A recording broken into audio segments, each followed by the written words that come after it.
Bonjour aux personnes présentes. Aujourd'hui, on se retrouve pour parler de WallX1 et surtout pourquoi il va falloir compter sur WallX1 en 2025. Donc, cette présentation sera animée par moi-même, Fawzi Talbi, et puis par notre expert en WallX, Monsieur Podji Quentin, qui vous fera une démonstration après ces quelques diapos. Je vois qu'il y a des noms que je connais dans les invités, dans les participants. C'est très bien. Donc le but de ce webinaire, c'est de vous faire découvrir la solution WallX1 et pourquoi il va falloir compter sur cette solution-là en 2025. Et on va commencer directement avec un petit sondage. Hop.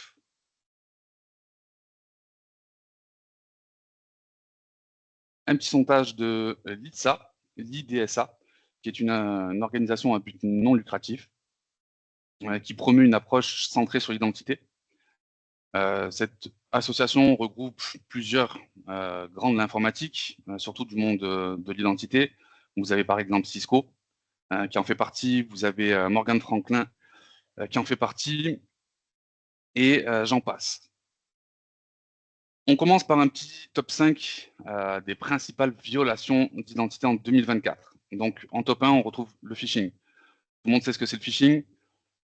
C'est pas le but d'en parler aujourd'hui, mais sachez que chez Chris, vous avez une solution de protection mail. Donc, je vous laisse vous rapprocher de votre commercial si jamais vous n'en avez pas. Mais le phishing, c'est tout simplement la réception d'un mail qui est plutôt plus ou moins bien fait. Et en cliquant dessus, la plupart du temps, on est redirigé sur un fake site et vous allez tout simplement renseigner vos identifiants pour vous connecter. Et à ce moment-là, on se fait avoir et nos identifiants sont perdus, sont tout simplement volés. Ensuite, en top 2, nous avons le vol d'identifiant. Alors, vol d'identifiant, on va être assez clair là-dessus. Donc, on a 37% de vol d'identifiant. Qu'est-ce que c'est? C'est le fait de se faire voler des mots de passe sur une base de données externe. Alors, quand je parle d'externe, bien évidemment, c'est externe à votre entreprise. Ça peut être une fuite de données sur Boulanger, par exemple, chez Boulanger, que ce soit SFR ou autre. Ces données-là ont été volées par des pirates, les identifiants ont été corrompus. Et c'est ce qui amène au fait que les utilisateurs utilisent encore une fois leur mot de passe des réseaux sociaux, entre guillemets, lambda. Ils utilisent les mêmes mots de passe dans le monde de l'entreprise. Donc on a quand même 37% de vol d'identifiants via des bases de données externes. C'est énorme. Ça m'étonne un peu, mais en top 3, on a encore de la brute force. Donc l'attaque par brute force, c'est tout simplement un robot qui va y aller en mode bourrin et qui va essayer plein de mots de passe jusqu'à obtenir le bon. Donc s'il y a encore ce type d'attaque-là, à hauteur de 35%, ça veut dire qu'on a encore des utilisateurs qui ne mettent pas forcément des mots de passe robustes. Un petit rappel sur un mot de passe robuste, qu'est-ce que c'est? C'est 14 caractères minimum, des chiffres, des majuscules, des minuscules et surtout un minima de caractères spéciaux. Donc avec ce type de mot de passe-là, les attaques par brute force ont peu de chances de réussir dans un court terme. Ensuite, vous avez la compromission d'identité à privilège. Et là, on a 33% des entreprises qui sont encore confrontées à ce type d'usurpation. Tout simplement, vous avez un utilisateur qui se trouve chez vous en interne, et cet utilisateur-là, vous n'avez pas fait attention aux droits qu'il a, et du coup, cet utilisateur a des droits admin. Donc il suffit que cet utilisateur se fasse pirater, se fasse voler ses identifiants. La personne, le pirate qui arrive à se connecter sur la machine de cette fameuse personne-là, a les droits admin. Donc on a quand même 33% des entreprises qui sont encore à ce niveau-là. Ça veut dire que 33% des entreprises ne contrôlent pas correctement les droits de leurs utilisateurs. Et en 5e position, on a l'ingénierie sociale. Alors l'ingénierie sociale, c'est un concept assez simple. C'est le fait de manipuler les victimes pour qu'elles vous livrent volontairement des infos sensibles. Donc le plus courant, c'est le fameux technicien qui appelle la personne de l'accueil et qui lui demande ses identifiants pour pouvoir régler un problème. Bien évidemment, dans une petite entreprise, ça ne fonctionnera pas parce que tout le monde se connaît, mais dans une entreprise où il y a déjà à peu près 100-150 employés, voire même 50 quelquefois, ce type de technique marche très bien. Donc, après ce top 5 là, nous avons toujours, de la part, de l'IDSA, un sondage qui a été fait auprès de différents organismes qui sont des entreprises, tout simplement. On a 90 des organisations qui ont connu au moins un incident lié à l'identité au cours de l'année 2024. Ça signifie 9 entreprises sur 10 qui ont subi une tentative d'hameçonnage, de vol identifiant ou une compromission quelconque. On a 84 des parties prenantes qui ont déclaré, attention, hein, qui ont déclaré avoir subi un impact commercial. Ici, l'impact commercial, il faut le voir de façon globale. Ça peut être sur l'activité commerciale, ça peut être sur la gestion de l'incident de sécurité, donc l'investissement qu'on doit mettre pour régler le problème. Ça peut être la perte de contrat de client ou pourquoi pas, et ça arrive de plus en plus, le non-respect aux obligations réglementaires. On a 45 d'impact négatif sur l'image publique. C'est 20 de plus par rapport en 2023. Alors qu'est-ce que c'est l'image publique? Tout simplement, c'est une perception globale externe. Ça veut dire que c'est l'impact sur l'image publique qui est influencé par les médias, les réseaux sociaux. Je prends un exemple, par exemple, de Boulanger et de Cultura qui ont été piratés en septembre 2024. Et la base de données de Cultura et de Boulanger a été volée avec différentes informations, numéro de téléphone, adresse postale, nom de la personne, et ainsi de suite. Donc, toutes les infos qu'il faut pour faire de l'ingénierie sociale, hein, soit dit en passant. Ce type d'info a été rendu public et vous avez plusieurs personnes, plusieurs clients de Boulanger qui ont tout simplement supprimé leur compte chez Boulanger et où ne vont plus forcément faire confiance à Boulanger pour aller faire des achats. Nous avons 26 de perte de revenus, j'ai envie de dire de perte de revenus avérée, c'est-à-dire une perte de revenus qui a été, comment je pourrais dire ça, qui a eu un impact direct sur le CA de l'entreprise. Attention, les 26 c'est à prendre avec des pincettes. La plupart des entreprises évitent de déclarer ces fameuses pertes. Je pense qu'on peut monter au double. Pour moi, il y a 50 d'entreprises qui ont subi une perte de revenus à cause d'un piratage via le vol identifiant.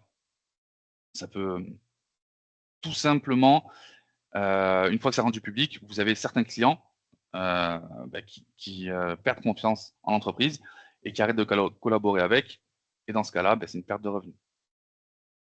Et ensuite, en dernier lieu, il va falloir faire la différence avec l'impact public. Vous avez 26 d'impact négatif sur la réputation ainsi que l'attrition de la clientèle. Alors, à ce niveau-là, en termes de réputation, on est sur la réputation dite interne. Contrairement à l'image publique, qui est plutôt générale, ici, c'est une perception interne avec les clients de l'entreprise, les employés et les partenaires qui travaillent directement avec cette entreprise-là. Plus vous allez subir des attaques, des vols d'identifiants, plus les clients vont perdre confiance parce que vous n'êtes pas forcément bien sécurisé à ce niveau-là.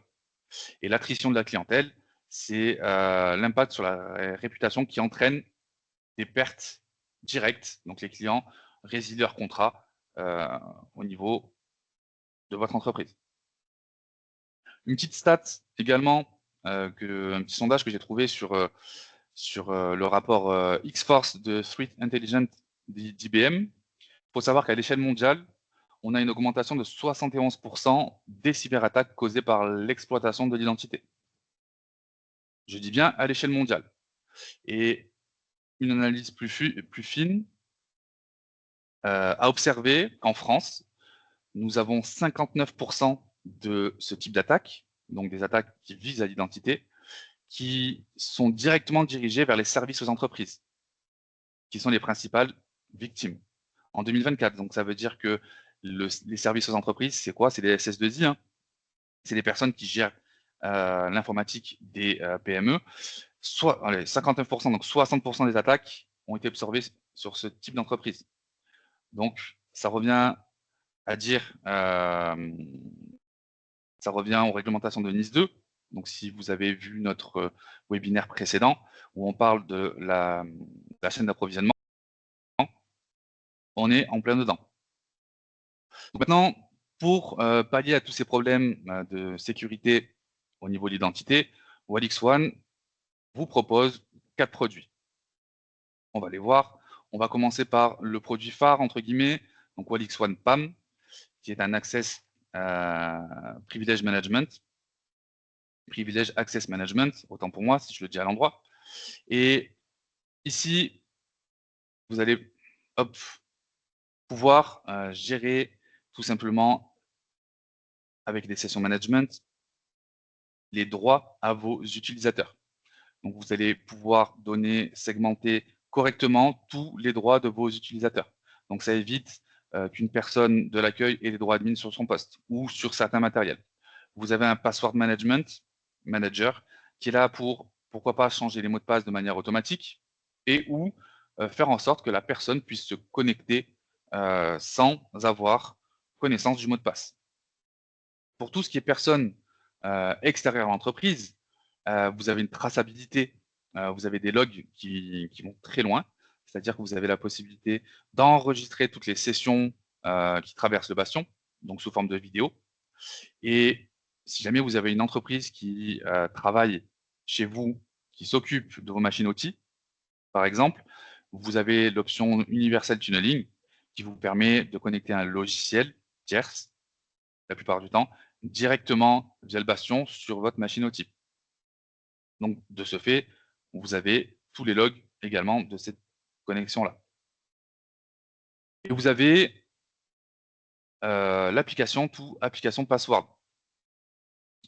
Qu'est-ce que c'est? Tout simplement, une application utilisée par un de vos prestataires peut aller faire la demande au niveau du bastion d'un mot de passe. Et si l'utilisateur en lui-même et l'application en elle-même a l'autorisation de récupérer ce mot de passe et de l'utiliser, il lui sera fourni de manière transparente. Bien évidemment, Walix One PAM, on est dans le SaaS, donc on a une facilité de gestion. Et faut pas oublier, vu que c'est une marque, française, je l'ai pas dit, mais je le dis, on est en mode RGPD et ISO 27001 sur toutes les gammes. Vous verrez ce que, le bastion est capable de faire tout à l'heure dans la démonstration. Après le Walix One PAM, nous avons le Remote Access. Le Walix One Remote Access. Et là, nous sommes, en mode hybride. Qu'est-ce que ça veut dire? Ça veut dire que vous avez une partie, vous avez une partie dans le cloud et une partie en local. Donc là, vous avez une scalabilité incroyable auprès de vos différents clients. C'est-à-dire que vous pouvez avoir un Access Manager dans le cloud, donc Walix One Remote, et plein de bastions en local connectés à cet Access Manager.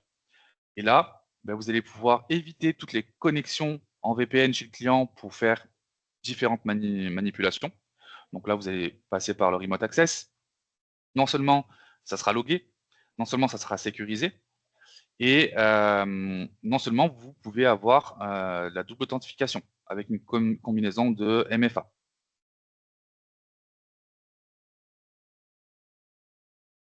Quoi dire de plus sur, le Remote Access?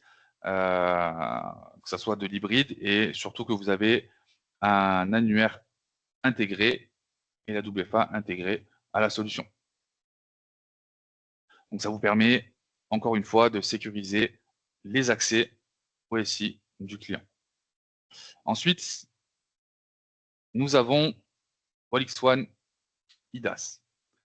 IDaaS, qu'est-ce que c'est? C'est un gestionnaire d'identité dans le cloud et grâce à cette solution, donc Identity as a Service bien évidemment, a été conçue pour simplifier l'accès aux applications métiers et ou cloud. Je m'explique. Une fois que vous vous êtes connecté, à savoir que cette solution-là est 100% compatible avec Windows. Donc vous ouvrez votre session Windows est ouverte, vous avez votre page, votre espace Walix TrustLM, donc l'IDAS, qui s'ouvre. Et à partir de là, comme vous pouvez le voir ici, vous avez vos applications métiers disponibles.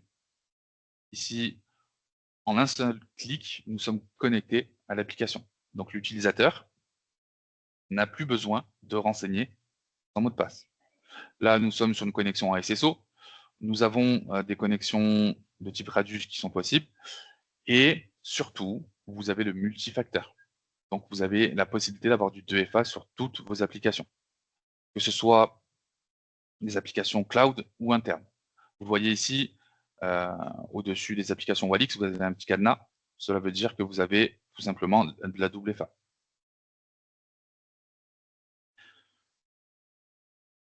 Walix TrustLM, combiné à du Bastion avec du double FA, vous avez ici le complet contrôle des identités de vos clients, quand bien même de votre entreprise. Il devient très compliqué de faire un brute force quand on a du 2FA. Quand bien même on arrive à avoir le mot de passe, derrière, on doit avoir une validation via une application Walix, pourquoi pas, ou une application tierce pour valider la connexion. Le dernier produit que Walix propose, nous sommes sur de l'entreprise Vault. Donc l'entreprise Vault, c'est tout simplement un gestionnaire de mots de passe. Un gestionnaire de mots de passe avec quelques options supplémentaires, bien évidemment. Ce qui est particulièrement bien, c'est que vous avez cette option de coffre-fort partagé. C'est-à-dire que dans Walix Vault, vous allez pouvoir créer un coffre-fort, renseigner des mots de passe et les partager avec des membres de votre entreprise. C'est très pratique quand on travaille en équipe, faire en sorte que les personnes puissent avoir accès aux mots de passe de manière sécurisée. Et quand bien même ces personnes-là ne font pas partie de votre entreprise, vous avez une possibilité avec l'option Send d'envoyer un mot de passe de manière chiffrée et sécurisée à une personne. Normalement, Quentin, tout à l'heure, devrait vous montrer comment ça fonctionne. On reçoit un mail, on clique dessus, on renseigne un mot de passe bien précis et vous avez accès à l'information. Vous avez, avec Walix Vault, la possibilité aussi d'avoir des rapports sur les mots de passe qui sont utilisés dans tous vos coffres. S'ils ont été vus sur le dark web, par exemple, s'ils font partie d'une fuite de données d'une quelconque base de données tierce externe, la complexité des mots de passe et surtout depuis quand le mot de passe n'a pas été changé. Donc je trouve que c'est une option plutôt pas mal. J'ai appris par exemple moi sur une adresse mail perso, sur un mot de passe perso, que ça avait été compromis en 2024 suite justement à la fuite de données de Boulanger. C'est pour ça que j'en ai parlé tout à l'heure. Donc je me suis vite empressé de changer le mot de passe, à savoir que je n'utilise pas mes mots de passe perso dans le pro. Donc j'ai un peu moins de risques que la moyenne de me faire avoir. On fait un petit récap sur les produits Walix. Donc rapidement, on a le côté on-premise. Donc on a l'IAG qui est un Access Governance. On pourra en parler une autre fois. Nous avons le Walix PAM qui est entièrement disponible en on-premise, donc avoir un bastion installé, un Access Manager en on-premise. Vous avez le mode hybride qui nous permet d'avoir la solution SaaS et on-premise en simultané. Vous avez le full SaaS avec Walix One PAM. Et ensuite, vous avez toujours en full SaaS l'IDAS qui nous permet de faire du SSO, du MFA. Et on a l'entreprise Vault, donc nos fameux gestionnaires de mots de passe qui nous permet de partager les mots de passe de manière sécurisée. Voilà pour ces quelques diapos. J'ai essayé de faire assez rapidement pour laisser passer à ce qui est intéressant, donc une petite démonstration qui va être faite par Monsieur Poggi. Donc Quentin, je te laisse la main. Alors, premièrement, bonjour à tous. Merci Fauzi pour Pour ce début de présentation, je vais vous partager du coup mon écran.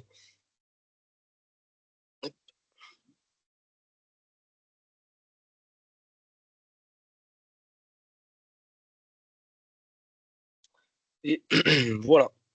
Alors, du coup, on va voir plusieurs choses ensemble aujourd'hui lors de cette démonstration. Et la première chose dont on va parler, c'est le MFA intégré dans le Bastion avec Walix IDAS. Et donc ça, du coup, hein, toujours grâce à Walix One. Alors, comment ça fonctionne? Lorsque je vais avoir un utilisateur qui va vouloir se connecter au Bastion, le Bastion va faire office de client Radius. Donc l'utilisateur va envoyer un login et un mot de passe. Ce login et ce mot de passe-là vont être envoyés par le Bastion qui fait office de client Radius sur un serveur Radius tout simplement. Ce serveur Radius va venir contacter notre IDP, donc ici en l'occurrence Walix IDAS, mais ça pourrait être n'importe quel autre identity provider. Walix IDAS va nous envoyer une petite notification pour le 2FA. D'accord? Donc, on va venir faire quelques vérifications, hein. Déjà, est-ce que l'utilisateur a le droit de se connecter à l'application Bastion?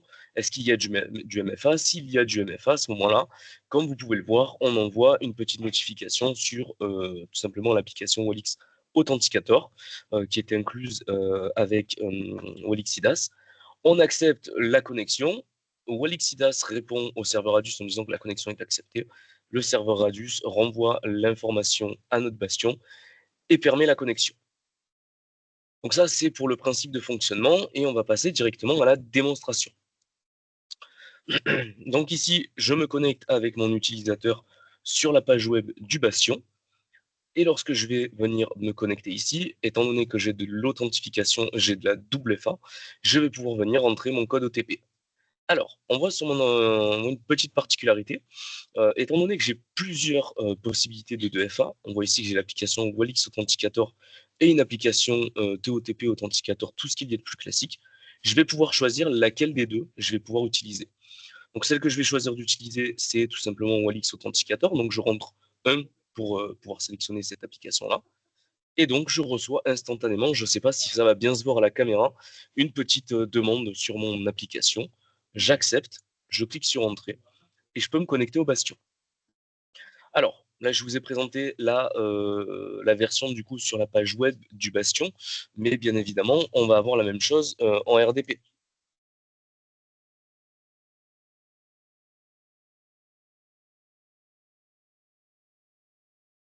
Hop. Donc ici, pareil, hein, je viens d'ouvrir un accès RDP sur le Bastion. Je vais rentrer mes identifiants.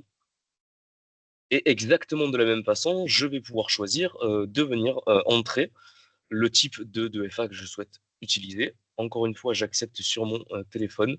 Et là, j'ai bien accès à mes autorisations en RDP. Et dernière chose que je vais pouvoir tester, tout simplement, et vous montrer, c'est de le faire cette fois-ci en SSH. Donc, si je vous montre en SSH, là, j'ai tout simplement la session qui est automatiquement enregistrée, donc mon mot de passe et mon utilisateur sont entrés directement. Je viens choisir encore une fois mon authenticator Walix, j'accepte, je clique sur Entrée et j'ai bien accès à mes autorisations en SSH. Donc, comme je vous ai montré, je vous ai parlé de mes différents facteurs d'authentification. Lorsqu'on se retrouve sur Walix IDAS, on a la possibilité tout simplement de configurer plusieurs facteurs d'authentification et donc du coup de les cumuler pour faire du multi-factor authentification. Donc on peut avoir donc dans un premier temps le mot de passe. Ici on voit que le mot de passe c'est ma source Active Directory, puisque j'utilise mon compte Active Directory qui est remonté au travers de Walix IDAS et de Walix Bastion. Je peux configurer je peux associer une adresse mail supplémentaire. Et nous, ce qui nous intéresse, c'est particulièrement les applications TOTP.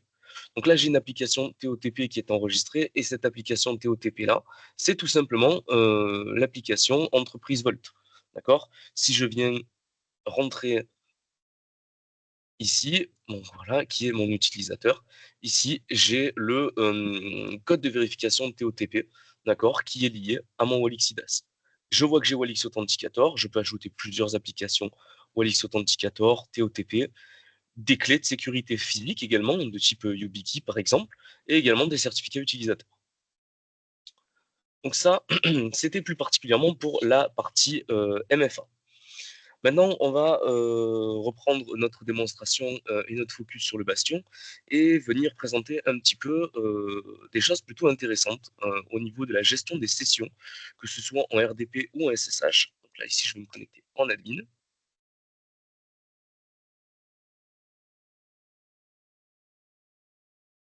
Et là, je vais me reconnecter en RDP pour vous faire la petite démonstration. J'accepte la connexion. Et ici, j'ai accès à plusieurs sessions RDP. Donc, je vais choisir celle-ci. Je vais m'y connecter. Et la chose à laquelle on va s'intéresser ensemble aujourd'hui, c'est plus particulièrement la gestion des sous-protocoles RDP et SSH. Tout simplement, lorsque j'ai créé une autorisation, donc qui permet à un groupe d'utilisateurs d'accéder à un groupe de machines, eh bien, je vais pouvoir venir spécifier ce qu'on appelle les protocoles et les sous-protocoles. Étant donné que dans mon autorisation ici, j'utilise du SSH et du RDP, j'ai autorisé tous les protocoles et sous-protocoles SSH et RDP. On va se concentrer particulièrement sur l'RDP parce que c'est ce qui est le plus facile à en mettre en œuvre et à vous démontrer, mais bien évidemment, on a également plein de sous-protocoles en SSH. Donc, pour la première partie de la démonstration, je vais tout simplement venir sur mon application et je vais vous montrer une chose toute simple, c'est tout simplement de faire du copier-coller. Voilà, bienvenue à tous, bonjour à tous dans ce webinaire. Et si je viens le copier-coller directement sur ma machine host, on voit que ça fonctionne très bien. Et si je veux faire l'inverse, on voit que cela fonctionne très bien également, sans aucun problème. Et bien évidemment, hein, je peux faire la même chose du coup avec des fichiers. Ah, je copie-colle mon fichier. Alors, allez, le petit effet démon, tout va bien. Est-ce que j'ai bien... Voilà. Bon, ben voilà, première... alors, je vais vous montrer l'erreur, comme ça vous pouvez la voir, ça va vous permettre du coup de mettre en démonstration. Ici, j'ai une erreur qui me dit qu'il y a un nom spécifié et que je ne peux pas copier-coller ce fichier ou ce dossier. Tout simplement parce que dans mon autorisation, ici, je n'ai pas coché RDP Clipboard File. Donc, si je viens l'ajouter et que je valide, pour que ce soit pris en compte, je vais devoir ici me déconnecter de la session et me relancer. Donc, si je me déconnecte, je retourne dans mon sélecteur de session RDP. Je viens m'y reconnecter. Et on va voir cette fois-ci que je vais pouvoir faire ce copier-coller de fichiers. Voilà, je le prends, je le copie. Et ici, je viens le coller. Et alors, est-ce qu'il est... Il s'est pas mis sur le bon écran, c'est pas grave, je vais vous le récupérer. Il est juste ici. Et si je l'ouvre, hein, on voit bien qu'il y a la même chose que ce que j'avais sur mon serveur. Et ça marche dans les deux sens. Donc voilà, j'étais un petit peu en avance sur la démonstration. On va poursuivre du coup une dernière démonstration qui peut être plutôt intéressante également. Donc là, je vous ai montré le copier-coller de fichiers, d'accord? Mais on peut venir vraiment paramétrer ça très finement. Par exemple, si on le souhaite, on peut venir couper le copier-coller seulement dans un sens ou dans l'autre. Donc ici, on a le clipboard up que je vais venir retirer. Et le clipboard up, c'est tout simplement le fait de pouvoir copier quelque chose sur notre cible, donc du coup sur la session RDP que j'ai ouverte, et venir le mettre sur mon host. Donc ça, c'est ce que je vais venir vous mettre en évidence immédiatement. Donc toujours pareil, pour que ce soit pris en compte, il faut que je me déconnecte et que je relance une nouvelle session. C'est pas quelque chose que l'on a besoin de faire régulièrement. D'accord. Une fois qu'on a défini notre politique de sécurité, on n'a pas besoin de venir la modifier, de demander aux utilisateurs de se connecter, de se déconnecter. Là, c'est vraiment pour de la démonstration. Donc pour rappel, hein, je viens de retirer dans mon autorisation Clipboard Up, donc ça devrait m'empêcher de copier-coller, de copier quelque chose sur la cible. Donc ici, je vais venir copier uniquement un morceau de la phrase. Et si je viens dans... Alors, ça marche, c'est du coup l'inverse, bien évidemment, à moins que ça n'a pas été pris en compte. Voilà, c'est l'inverse, je me suis trompé. Clipboard up, c'est bien le fait de pouvoir prendre quelque chose de mon host et de venir le copier sur la cible. Donc là, je viens de le couper, donc vous voyez bien, hein, je n'ai pas la possibilité de faire du copier-coller. Par contre, dans le sens inverse, il n'y a pas de problème. Et donc ça vous permet tout simplement vraiment de venir affiner vos paramétrages de sécurité. Tout simplement, si vous souhaitez laisser la possibilité à un utilisateur de prendre des informations sur son host et de venir l'intégrer à votre session RDP, vous pouvez, mais vous pouvez bloquer l'inverse, notamment pour éviter l'exfiltration de données. Quelqu'un qui essaye de venir quelqu'un qui essaye de se connecter à une session parce qu'il a ses droits légitimes, Fawzi en a parlé tout à l'heure, on a quand même pas mal d'attaques qui viennent tout simplement de l'humain en lui-même, d'accord. Et donc du coup, un utilisateur qui se connecte sur une session auquel il a les droits, s'il essaye de récupérer des informations pour pouvoir les mettre sur sa machine, eh bien avec la gestion des sous-protocoles, vous avez totalement la possibilité de paramétrer ça de manière très fine. Voilà, on peut ici bloquer tout ce qui est impression, l'utilisation des ports COM et même le blocage de l'audio. Et ce que vous avez en RDP, vous le retrouvez également en SSH. D'accord. Donc en SSH, on a des paramétrages un petit peu plus spécifiques, la possibilité d'empêcher l'envoi de commandes, le copier et le coller qui sont plutôt du coup du SCP up et down, etc., etc. Bloquer le tunneling est également, si on veut faire du reverse TCP/IP, et également aussi du reverse Unix SOC, pardon, donc pour les proxy SOC. Bon, je vais me réautoriser tout simplement le RDP et on va pouvoir passer à la suite. Alors, je vous ai montré un petit peu de RDP dans cette démonstration. Si vous avez suivi notre premier webinaire consacré à NIS2 et Walix, je vous avais déjà montré plusieurs particularités des sessions RDP. Aujourd'hui, on va se focaliser un petit peu plus sur le SSH. Donc, je me reconnecte, donc je me reprends tout simplement hein, mon utilisateur qui est connecté en SSH au Bastion, et on voit ici que j'ai plusieurs types de connexions de possibles. Bon, la connexion que je vais utiliser, c'est celle-ci, hein, qui va me permettre de me connecter tout simplement sur ma machine qui s'appelle Debian Webinaire, d'accord, en SSH et tout simplement avec l'utilisateur QPOJ sur le domaine local de la machine. Donc je vais venir le sélectionner. Et on voit ici, hein, on a exactement le même comportement que ce qu'on avait pu voir en RDP auparavant. On n'a pas besoin de rentrer les credentials. Ces credentials sont connus par le Bastion et le Bastion a la possibilité de gérer la rotation de mots de passe, par exemple, si c'est configuré. Donc ici, on va pouvoir tout simplement effectuer tout simplement diverses commandes, hein, comme si j'étais au travers de ma machine connectée en SSH directement. Je peux me déplacer.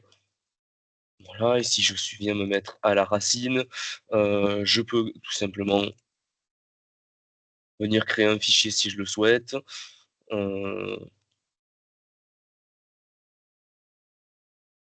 Voilà, test, je l'enregistre. Mon fichier là. Donc, je peux vraiment naviguer dans mon utilisateur. Mon utilisateur est également, si cet utilisateur-là a le droit sudo, je peux venir tout simplement venir utiliser sudo. Et là, on me demande de rentrer le mot de passe. Mais par contre, le mot de passe, je ne le connais pas puisqu'il est connu que du Bastion. Dernière chose que je vais vous montrer, c'est tout simplement la possibilité de bloquer les connexions sortantes de la machine.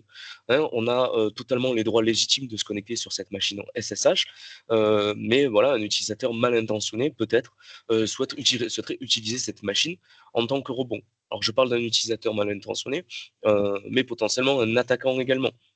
Si ici je viens me connecter en SSH sur une autre machine, eh bien, j'ai un petit disclaimer qui me dit attention, le pattern est non autorisé et vous le voyez, le Bastion a tout simplement envoyé de lui-même un petit CTRL-C pour annuler la commande. Alors ça s'est fait extrêmement rapidement, hein. Et si je réessaye une nouvelle fois,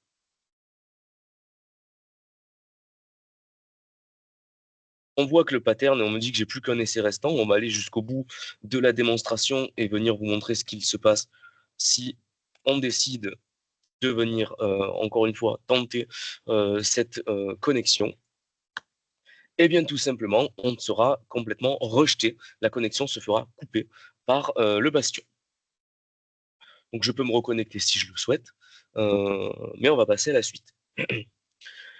Je vous ai parlé du fait que tout simplement notre utilisateur QPOJ sur cette machine Debian, je n'ai pas eu besoin de rentrer le mot de passe. Et bien, je n'ai pas eu besoin de rentrer le mot de passe parce que c'est le bastion qui connaît ce mot de passe-là. Et on a également la possibilité de mettre en place de la rotation de mot de passe. Je viens d'utiliser une connexion au travers du bastion pour me connecter à cet utilisateur. Eh bien, j'ai le bastion qui va tout simplement envoyer un mail chiffré, bien évidemment, à l'aide d'une clé PGP. Donc ici, je vais devoir venir déchiffrer mon mail. Et ici, tout simplement, j'ai un petit mail qui m'a dit attention, bon ben voilà, hein, les identifiants ont été changés pour le compte que je viens d'utiliser sur la machine que je viens d'utiliser. Et on me donne le nouveau mot de passe du compte. Ce mail est envoyé bien évidemment uniquement aux administrateurs qui ont les droits de recevoir ce type de notification. D'accord?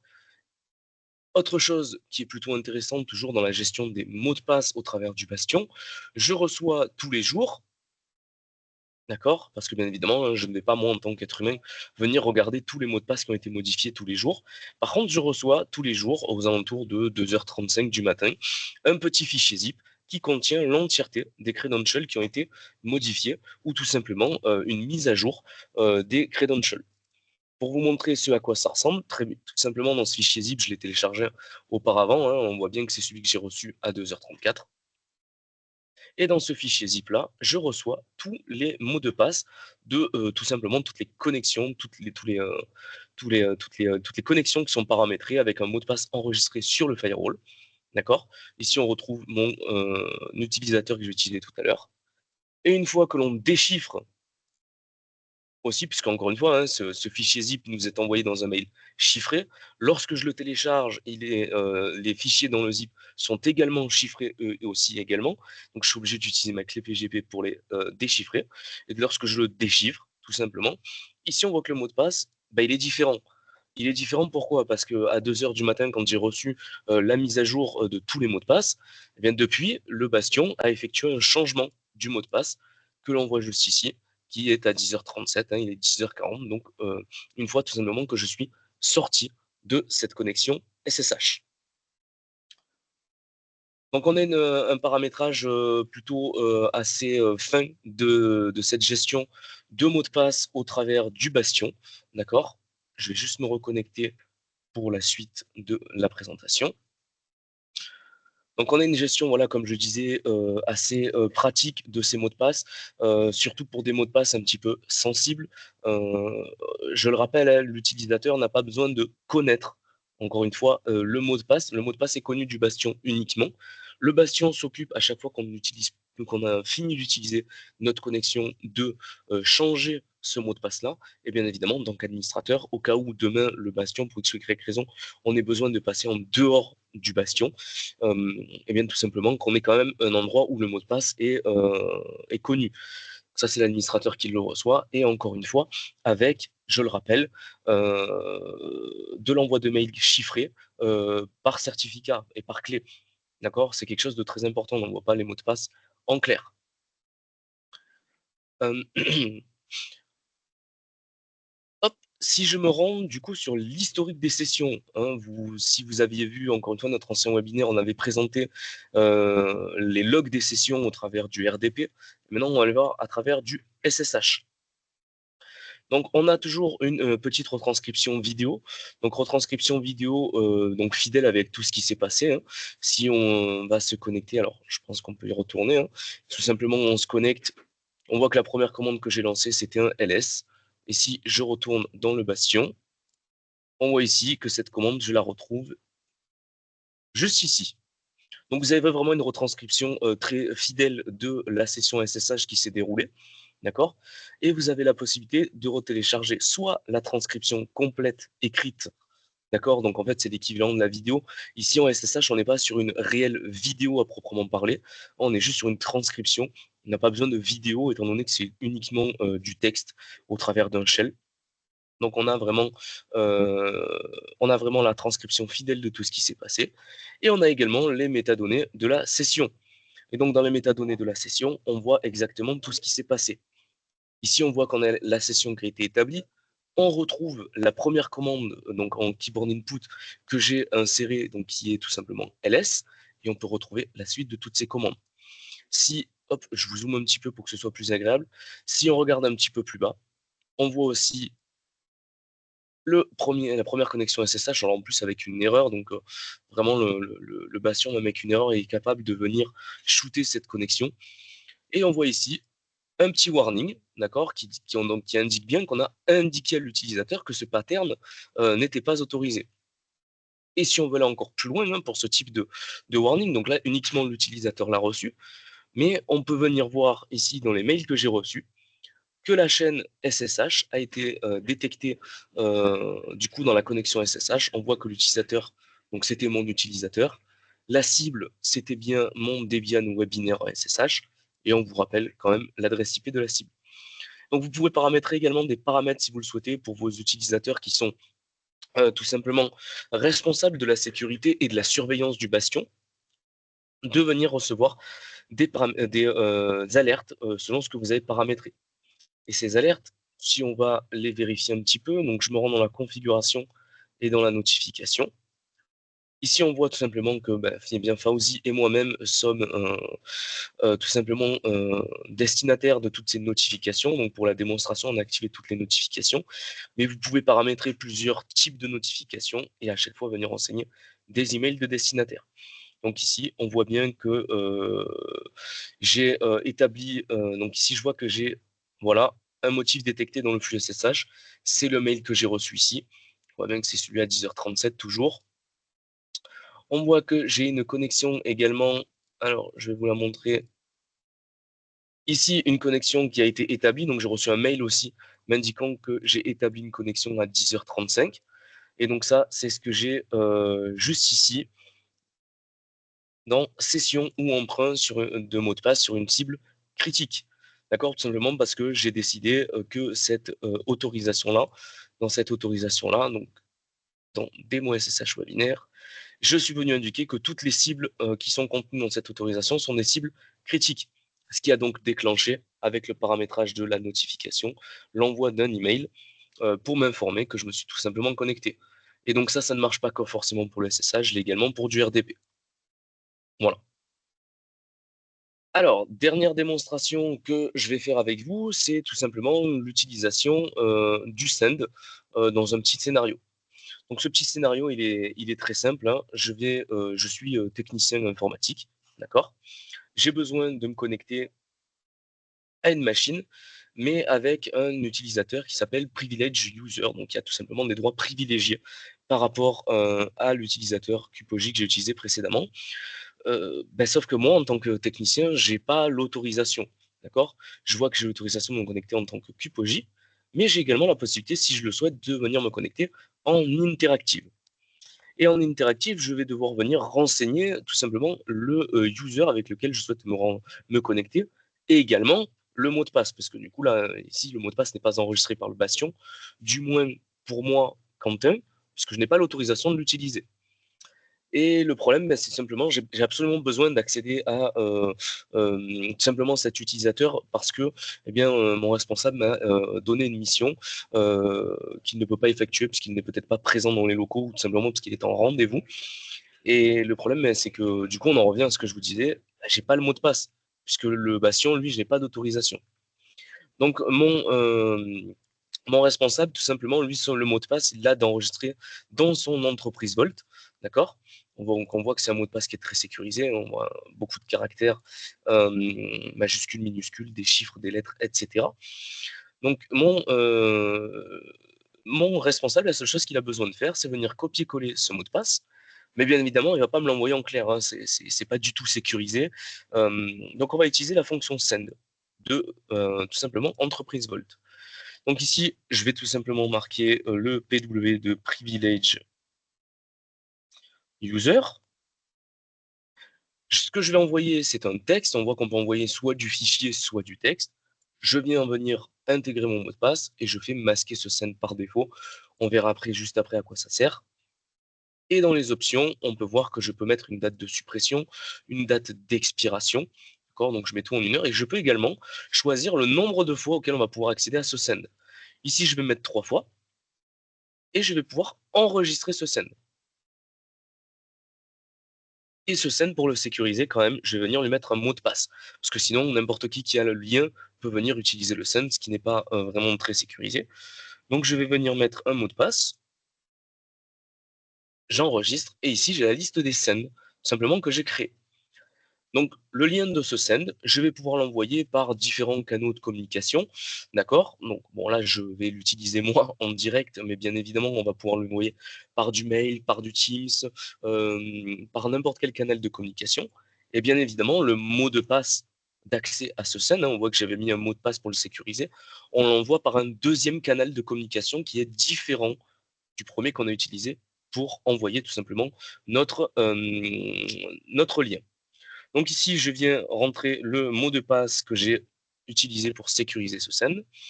Et vous vous souvenez, j'ai coché tout à l'heure que le send est caché par défaut, simplement au cas où j'ai quelqu'un derrière moi qui vienne, ben voilà, tout simplement faire du shoulder surfing, hein, donc tout simplement venir regarder par-dessus mon épaule. Je peux venir contrôler qu'il n'y ait personne pour ensuite venir rendre ce mot de passe visible. Ce mot de passe, du coup, en tant que technicien, mais je vais le récupérer. Donc je le récupère dans mon presse-papier et je vais venir pouvoir tout simplement venir renseigner privilege user, hein, donc l'utilisateur avec lequel je souhaite me connecter, et je peux venir renseigner le mot de passe. Et là, à ce moment-là, je serai connecté et je vais pouvoir venir faire toutes les manipulations dont j'ai besoin d'effectuer sur le serveur, peut-être pour réparer un incident, préparer l'installation euh, d'une nouvelle machine, enfin d'un nouveau service, etc. Donc, euh, voilà. Donc, on voit que j'ai la possibilité de faire plein de choses. Et lorsque j'ai fini, tout simplement, je viens sortir de ma session. Bien évidemment, hein, étant donné que le responsable n'était pas là et que normalement le technicien n'est pas censé y avoir accès, on va toujours avoir la possibilité, hein, on regarde ce qu'on a vu tout à l'heure dans l'historique de session. D'accord? On voit bien que j'ai utilisé une connexion interactive. On nous spécifie même l'utilisateur avec lequel je me suis connecté en interaction. Je peux venir encore une fois, une nouvelle fois, venir regarder en tant que responsable, du coup, contrôler que le technicien a bien effectué ce qu'il était censé faire et surtout qu'il n'a pas effectué de manipulation qu'il n'était pas autorisé à faire. Sinon, bien évidemment, j'aurais reçu encore une fois des notifications et des alertes, comme quoi tout simplement, il y a des choses qui ont été faites qui ne devaient pas être faites dans le cadre du travail de notre technicien. Pour rappel, hein, tous ces logs peuvent être remontés au travers d'un SIEM, d'accord, solution de gestion des logs, paramétrer des alarmes plutôt que de les recevoir par mail. Si vous avez un SOC ou une équipe de sécurité qui est en permanence en train de surveiller justement ce SIEM, vous pouvez avoir des alarmes qui remontent et vous pouvez également, si vous le souhaitez, faire remonter ça directement dans un SOAR et ce SOAR sera capable de venir shooter la connexion en direct en plus des paramétrages qui sont déjà présents sur le bastion qu'on a vu tout à l'heure. Bon, la dernière chose dans mon scénario, moi en tant que responsable, j'ai envoyé le mot de passe au technicien, le technicien l'a utilisé. Bien évidemment, il faut que j'aille changer ce mot de passe. Donc, je ne vais pas avoir besoin de me connecter directement sur la cible, d'accord? Je vais venir tout simplement me rendre sur le domaine local de cette cible, d'accord? Et lorsque je clique dessus, je vais tout simplement pouvoir venir instantanément sur changer les mots de passe. Donc ça va changer à la fois le mot de passe de mon privilege user, mais également de mon utilisateur Kupoji. D'accord? Le mot de passe route, lui, n'est pas changé, pour la simple et bonne raison qu'on utilise le compte route pour pouvoir se connecter à la machine et pouvoir changer les mots de passe. Donc le compte route, lui, n'est pas changé, mais possède un mot de passe bien plus complexe pour protéger ce compte. Et donc, même si j'ai modifié mon utilisateur Kupoji alors que bah, j'avais pas besoin de le modifier, c'est pas grave. Étant donné que c'est le Bastion qui connaît ce mot de passe et que c'est lui qui s'occupe de le gérer, il n'y a pas de souci. Et au pire, si j'ai vraiment besoin de retrouver le mot de passe, vous voyez, je viens de recevoir un mail qui me dit que j'ai bien changé le mot de passe de privilege user et de Kupoji. Moi, en tant que technicien, je viens récupérer, en tant que responsable, du coup, je vais récupérer le mot de passe que j'étais venu utiliser tout à l'heure. Je suis venu le chercher dans mon Walix Vault entreprise et je vais pouvoir venir ici tout simplement le remplacer par le nouveau mot de passe. Et cette fois-ci, on sera bon. Dernière chose que j'ai à vous présenter, toujours dans cette partie, dans la gestion des mots de passe au travers du Bastion. Hop, je reçois très rapidement mon alerte sur mon téléphone que j'accepte et ensuite je peux venir ici. Vous l'avez vu, hein, le mot de passe que je suis venu utiliser pour me connecter tout à l'heure à mon compte Cupoji sur ma machine Debian webinaire, d'accord? Lorsque je suis venu relâcher cette connexion, mais tout simplement le mot de passe a été changé. Si j'ai besoin de venir visualiser ce mot de passe à partir du moment où j'en ai l'autorisation, je peux venir visualiser le mot de passe ici directement. Et si on regarde d'ailleurs, hein, le mot de passe que je retrouve ici, c'est bien le mot de passe. Hop, je vais venir. Ici, on voit qu'il finit par DPOAT et c'est bien DPOAT. Et lorsque je vais venir relâcher ce mot de passe, il va être changé une nouvelle fois. Donc ça, cette gestion des mots de passe, elle est vraiment plutôt simple et on a la possibilité d'aller paramétrer ça de manière extrêmement fine.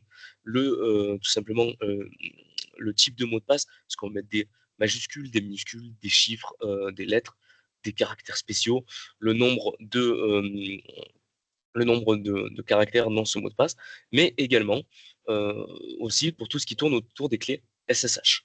Et ça pourra faire l'objet d'un prochain webinaire, pourquoi pas, pour mettre en évidence cette gestion-là.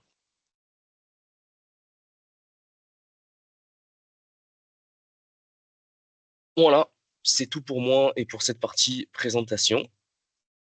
Et si jamais vous avez des questions, eh bien, je laisse Fawzi y répondre. Merci Quentin pour cette présentation. Alors, vous l'aurez compris, avec tout ce que Quentin vous a présenté, le MFA, la gestion d'identité via le Bastion, la gestion des mots de passe. Donc, ce sont toutes les raisons pourquoi il faut compter sur Wadix en 2025 pour sécuriser tout ce qui est identifiant dans le domaine de l'entreprise.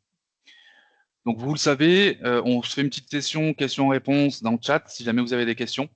Donc, je vous laisse les poser, puis on se fera un plaisir d'y répondre avec Monsieur Poggi.